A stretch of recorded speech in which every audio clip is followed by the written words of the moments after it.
দিনটা শুরু করলাম শুধু পাখির ডাক দিয়ে।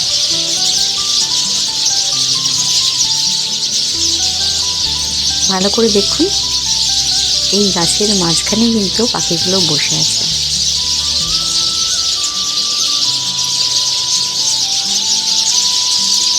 দেখতে পাচ্ছেন পাখিগুলো উঠছে।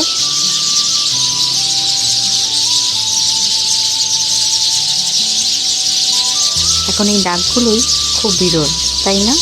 শোনাই যায় না খুব একটা। সকালবেলা অফিস থেকে ফিরে মনে হলো সন্ধ্যাবেলা একটু বেরিয়ে আসা যাক, তাই চলে গেছিলাম হালিশহরে রামপ্রসাদের ভিটেতে। মাঝে মাঝেই আমরা এখানে চলে যাই, উদ্দেশ্য তো মাকে দর্শন করা অবশ্যই, তার সাথে মনে হলো আজকে গিয়ে একটু পুজোই দিয়ে আসি। চলে গেছিলাম মা, আমি আর অরেন।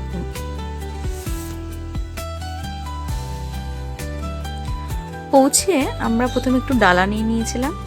অদ্ভুতভাবে ওখানে কিন্তু কোনো মিষ্টি দিয়ে সেভাবে পুজো দেওয়া হয় না। ওখানে দেখুন সমস্ত ফলের ডালা হয়, ফল প্রসাদ তার মধ্যে থাকে, ধূপকাঠি মোমবাতি সব ওরই মধ্যে থাকে।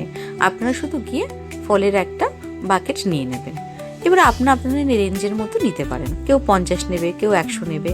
শাড়ি সমেতও একটা বিভিন্ন রকমের বাকেট থাকে, তো আপনাদের যেরকম মনে হবে আপনারা সেরকমই ডালা নিয়ে নিতে পারেন।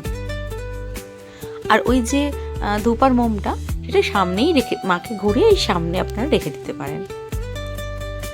এখন সন্ধ্যা আরতির সময়, তাই আমাকে যখন ওই ফুলের দোকান থেকে আমি আনতে গেছিলাম ফলটা বা ফলের জুড়িটা, আমাদেরকে তখনই দিদিটা বললো যে তাড়াতাড়ি চলে গিয়ে পুজোটা দিয়ে দিন, এরপর আরতি শুরু হলে কিন্তু আপনাদের পুজো সেই আরতির পরে নেওয়া হবে, কারণ 6টা থেকে আরতি শুরু হয়।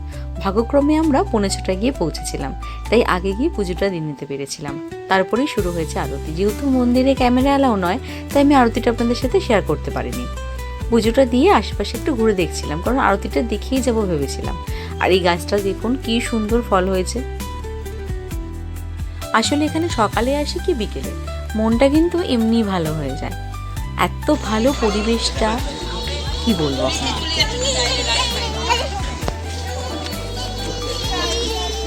এই দেখ মাম্মা, দেখ কত বড় বড় কচ্ছপ, কত কচ্ছপ, কত কচ্ছপ কি কিলিবিলি করছি।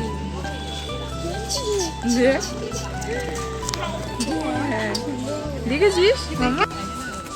সকালে তো এই মাঠটা ভালো লাগে, রাতেও অপূর্ব লাগছে দেখতে। ভিডিওটা তো আমি আজকে এখানেই শেষ করছি।